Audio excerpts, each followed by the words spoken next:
أعوذ بالله من الشيطان الرجيم. بسم الله الرحمن الرحيم. وما تأتيهم من آية من آيات ربهم إلا كانوا عنها معرضين. فقد كذبوا بالحق لما جاءهم فسوف يأتيهم أنباء ما كانوا به يستهزئون. آمنت بالله صدق الله مولانا العظيم.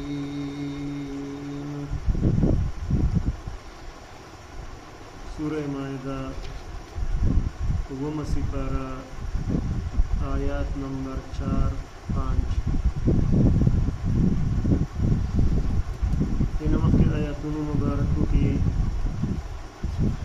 د الله پاک د قدرت نښې ذکر شوې چې الله پاک اسمانونه پیدا کړي دي، ځمکې پیدا کړي دي، تیارې پیدا کړي دي، رڼا پیدا کړې ده. او د کافرانو او مشرکانو د شرک ذکر یې وکړو چې سره د دې دومره لویو نښو چې دوی یې په خپلو سترګو باندې ویني، بیا هم دوی د الله پاک سره نور څیزونه شریکان ګرځوي. بیا ورسره د انسان د تخلیق ذکر یې وکړو چې انسان یې د خاورې نه پیدا کړی دی، بیا د انسان د مرګ نیټه، بیا د قیامت مقرره وخت.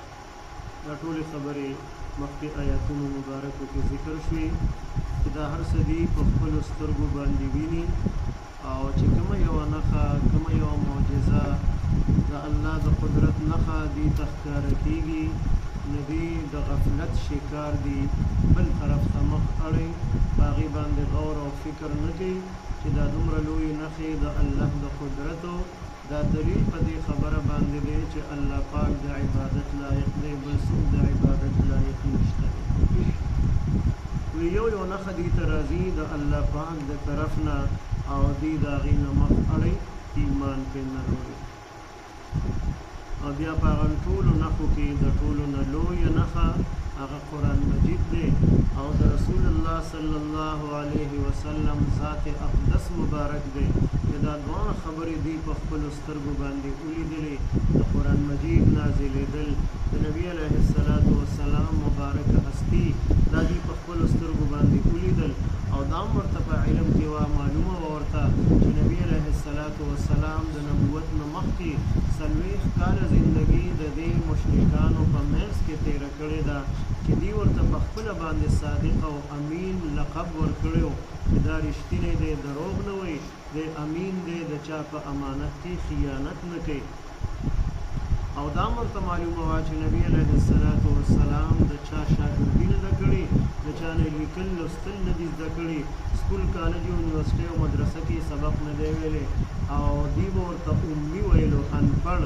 او سره د هغې د 40 کالو په عمر کې داسې کلام د هغې په مبارکه ژبه باندې راغی چې لوی لوی فصیحان او بلغا او فصحا او بلغا هغه ورته حیران پاتې شو چې نبي علیه السلام په مبارکه ژبه سره دی چې تعلیم نه دی حاصل کړی، داسې کلام د کوم ځای نه راغی. دا دلیل د دې خبرې دی چې دا د الله کلام دی، دا نبي علیه السلام د ځان نه نه دی جوړ کړی، نه د چا نه زده کړی دی. ځکه کافرانو مشرکانو به دا هم ویل چې یا پې دا د چا نه زده کړی دی، یا د ځان نه زده جوړ کړی دی. نو بیا ورته الله پاک چیلنج ورکړو چې که چېرې ستاسو په دې قرآن مجید باندې شک وي چې دا نبي علیه السلام د ځان نه جوړ کړی دی یا یې د چا نه زده کړی دی، نو تاسو هم د دې په شان لږ صورتونه راوړئ. بیا ورته خبره نور هم اسانه کړه چې دې په شان یو ملوکې مختصر صورت راوړئ، د دې په مقابله کې پیش کې، نو پیش یې نه کړی شو. سره دی چې د هغې مورنۍ ژبه عربي وه او هر چیلنج قبلولو ته هغې تیار و. لیکن د قرآن مجید په مقابله کې کلام هغې پیش نه کړی شو. په دې چیلنج کې هغې ناکام او نامراد پاتې شو، شکست ورته میلاو شو.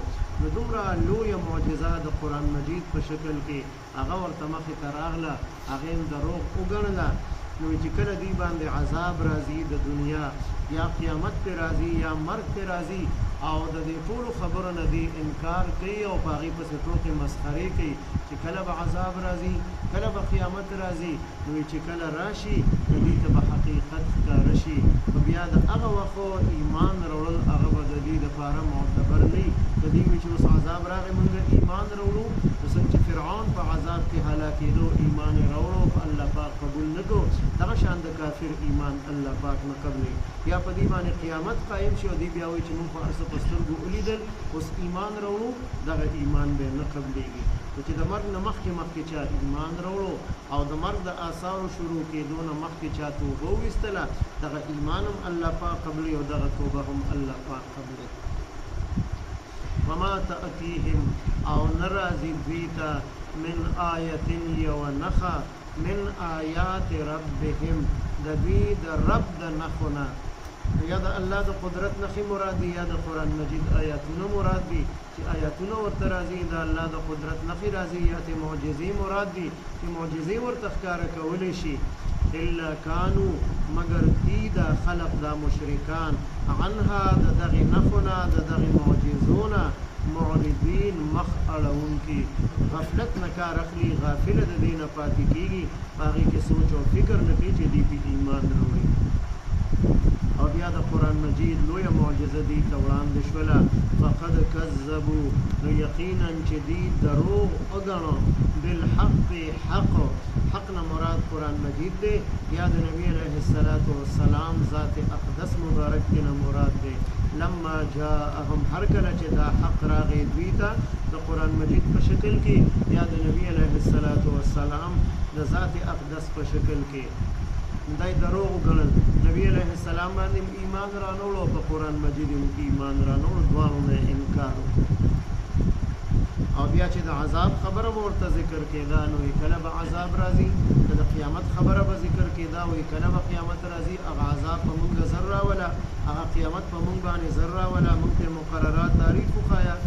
فسوف یأتیهم نو زر دی چې را بشي دوی ته انباء حقیقت او خبرو ما د هغه عذاب او د هغې قیامت کانو به چې ودوی په هغې پسې یستهزئون چې ټوکې او مسخرې یې کولې. چې د عذاب خبره به کېده وي عذاب به کله راځي، که د قیامت خبره کېده وي قیامت به کله راځي، په طور مذاق او ټوکې او مسخرې به یې کولې. نو چې کله عذاب راشي او کله قیامت راشي نو د هغې حقیقت به په دې باندې ښکاره شي چې دوی دا کومې ټوکې مسخرې کولې دا عبث او حقیقت دا دی چې عذاب شته دی، قیامت شته دی.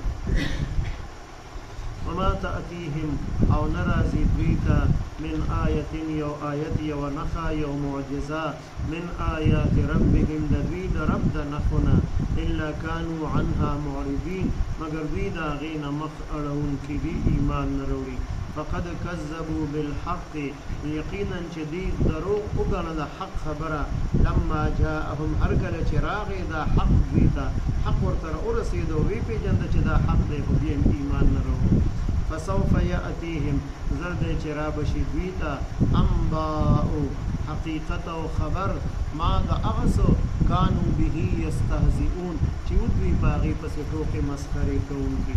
اللهم صل علی سیدنا محمد وعلى آل سيدنا ومولانا محمد وبارك وسلم. رب اجعلني مقيم الصلاة ومن ذريتي ربنا وتقبل دعاء. ربنا اغفر لي ولوالدي وللمؤمنين يوم يقوم الحساب. ربنا اغفر لنا ولإخواننا الذين سبقونا بالإيمان ولا تجعل في قلوبنا غلا للذين آمنوا ربنا إنك رؤوف رحيم. ربنا هب لنا من أزواجنا وذرياتنا قرة أعين واجعلنا للمتقين إماما وصلى الله تعالى على خير خلقه محمد وعلى آله وأصحابه أجمعين آمين.